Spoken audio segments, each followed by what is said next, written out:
Hello programmers, welcome to the রাজিম programmers. আমি সাদাত হোসেন আছি আপনাদের সাথে, এবং সেই সাথে ওয়েলকাম করছি বাংলায় পাইথন টিউটোরিয়ালের 7 নম্বর পর্বে। গত ভিডিওতে আমরা পাইথনের ডেটা টাইপস নিয়ে কথা বলেছিলাম। ডেটা টাইপস কি, ডেটা টাইপসের প্রকারভেদ, কিভাবে কাজ করে এবং আমরা কিভাবে ডেটা টাইপস নিয়ে কাজ করব ইত্যাদি জানার এবং বোঝার চেষ্টা করেছিলাম। সো যারা আগের পর্বটি এখনো দেখেননি দয়া করে দেখে নেবেন, আর অবশ্যই সিকোয়েন্স মেনটেন করে প্রতিটা টিউটোরিয়াল দেখবেন। যাই হোক, আমরা আজকের পর্বে টাইপ কাস্টিং নিয়ে জানব।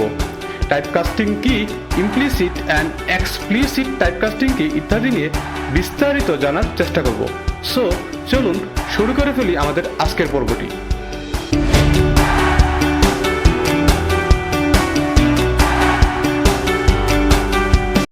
আমরা গত পর্বে ডেটা টাইপস নিয়ে জেনেছিলাম, রাইট?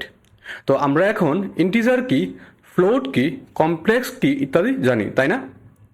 আচ্ছা, আমাদের যদি বলা হয় একটা ডাটা টাইপকে আরেকটা ডাটা টাইপে কনভার্ট করতে বা একটা ইন্টিজার নাম্বারকে ফ্লোট নাম্বারে কনভার্ট করতে, আমরা কি পারবো? যেহেতু আমরা জানি না কিভাবে করতে হয়, সো আমরা পারবো না। যাই হোক, এই যে মাত্র বললাম একটা ডেটা টাইপকে অন্য ডেটা টাইপে কনভার্ট করার কথা, এই প্রসেসটাকেই টাইপ কাস্টিং বলা হয়। আমরা যদি ডেফিনেশনে যাই, type casting in Python refers to converting one data type to another data type. তার মানে একটা ডাটা টাইপের এক রূপ থেকে অন্য রূপে রূপান্তর করার মানেই হলো টাইপ কাস্টিং। মানে আমরা যদি একটা ইন্টিজার ডেটা টাইপকে ফ্লোট ডেটা টাইপে কনভার্ট করি, আর এই করার প্রসেসটাকেই টাইপ কাস্টিং বলে। তো আশা করি টাইপ কাস্টিং কি আমরা কিছুটা হলেও ধারণা পেয়েছি। আমরা যখন কোডে যাব তখন আরো ভালোভাবে বুঝতে পারবো। এখন আসুন টাইপ কাস্টিং এর প্রকারভেদে। টাইপ কাস্টিং বেসিক্যালি দুই ধরনের, একটা ইমপ্লিসিট আর একটা এক্সপ্লিসিট টাইপ কাস্টিং। সো চলুন এই দুইটা টাইপ কাস্টিং নিয়ে জানার চেষ্টা করি। শুরুতেই নাম্বার 1, ইমপ্লিসিট টাইপ কাস্টিং। ইমপ্লিসিটের ক্ষেত্রে ডাটা টাইপগুলো অটোমেটিক্যালি কনভার্ট হয়ে যায়। এই ক্ষেত্রে আমাদের কিছুই করার দরকার পড়বে না, কোনো বিল্ট ইন ফাংশনও ইউজ করতে হবে না। ডেটা টাইপ কনভার্ট করার জন্য আমাদের কোনো এক্সটার্নাল কোনো ফাংশন ইউজ করতে হবে না। চলুন আমরা কোড করে আরো ভালোভাবে বুঝে নেই। আমরা ভিএস কোডটি ওপেন করলাম। আমরা বরাবরের মতো একটা ফাইল ক্রিয়েট করব। আমরা এটার নাম দিলাম implicit underscore type dot py, implicit underscore type dot py। আমরা দুইটা ভেরিয়েবল ডিক্লেয়ার করব। একটাতে ইন্টিজার ভ্যালু স্টোর করব, আরেকটাতে ফ্লোট ভ্যালু স্টোর করব। So let's say x is equal to 5, তারপর y is equal to 3.5। আরেকটা ভেরিয়েবল ডিক্লেয়ার করব যেটাতে x এবং y কে রেখে দিব। Let's say z is equal to x plus y। আমরা এখন এটাকে প্রিন্ট করে নেব।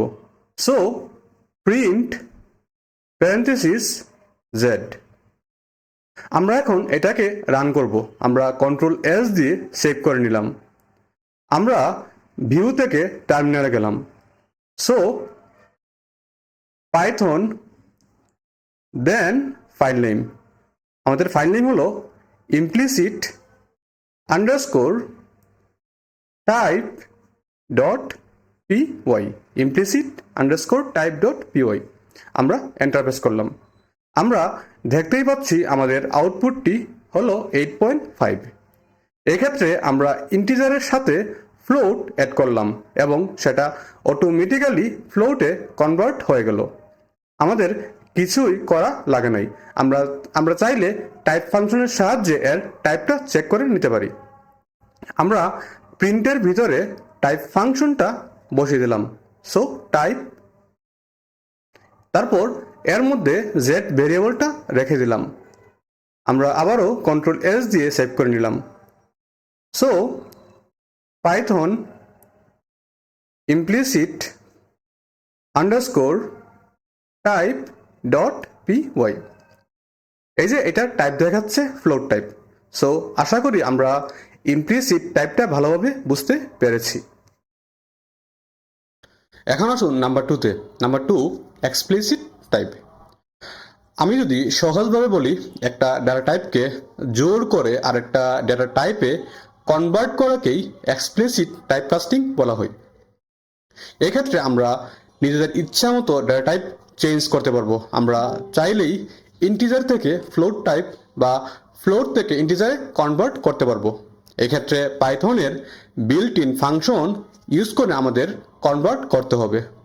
আমরা কোড করলে আরও পরিষ্কারভাবে বুঝতে পারবো। চলুন আমরা আবারও কোডে চলে যাই। আমরা আবারও একটা ফাইল ক্রিয়েট করব। আমরা এটার নাম দিলাম explicit underscore type dot P Y. আমরা একটা ভেরিয়েবল ডিক্লেয়ার করব, তারপর এর মধ্যে একটা ফ্লোট ভ্যালু স্টোর করব। Let's say X is equal to 7.6654। আমরা এখন এই ফ্লোট ভ্যালুটাকে ইন্টিজারে কনভার্ট করব। সো ইন্টিজারে কনভার্ট করার জন্য আমরা পাইথনের বিল্ট ইন ইন্টিজার ফাংশনটি ইউজ করব। So Y is equal to integer, তারপর এর মধ্যে আমরা এক্স ভেরিয়েবলটি রেখে দিলাম। এখানে ইন্টিজার ফাংশন এক্স এর ভ্যালুটাকে ইন্টিজারে রূপান্তর করবে। আমরা এখন ওয়াইটাকে প্রিন্ট করে নিব। So print Y. আমরা কন্ট্রোল এস দিয়ে সেভ করে নিলাম। আমরা ভিউ থেকে টার্মিনালটি ওপেন করলাম। So python explicit underscore type dot P Y. আমরা এন্টার প্রেস করলাম। সো আমরা দেখতে পাচ্ছি ফ্লোট নাম্বারটি ইন্টিজারে কনভার্ট হয়ে গেছে। চলুন এবার ইন্টিজার থেকে ফ্লোটে কনভার্ট করি। Let's say a is equal to 5। ফ্লোটে কনভার্ট করার জন্য আমরা ফ্লোট ফাংশনটি ব্যবহার করব। So v is equal to float, তারপর এর মধ্যে এ রেখে দিলাম। তারপর প্রিন্ট বি। আমরা আবারও সেভ করে নিলাম। তারপর python explicit underscore type dot P Y. এই যে আমরা দেখতে পাচ্ছি আমাদের ইন্টিজার টাইপটি ফ্লোটে কনভার্ট হয়ে গেছে। খুবই সহজ, তাই না? আবার আমরা চাইলে ইন্টিজার ডেটা টাইপকে কমপ্লেক্সে কনভার্ট করতে পারবো, আবার ফ্লোট ডেটা টাইপকে কমপ্লেক্সে কনভার্ট করতে পারবো। সুতরাং এক্সপ্লিসিট টাইপ কাস্টিংয়ের ক্ষেত্রে আমরা আমাদের ইচ্ছা মতো একটা ডেটা টাইপকে আরেকটা ডেটা টাইপে কনভার্ট করতে পারবো। সো আশা করি আমরা টাইপ কাস্টিং এবং এক্সপ্লিসিট টাইপ কাস্টিং এবং ইমপ্লিসিট টাইপ কাস্টিং বুঝতে পেরেছি। And that's for now.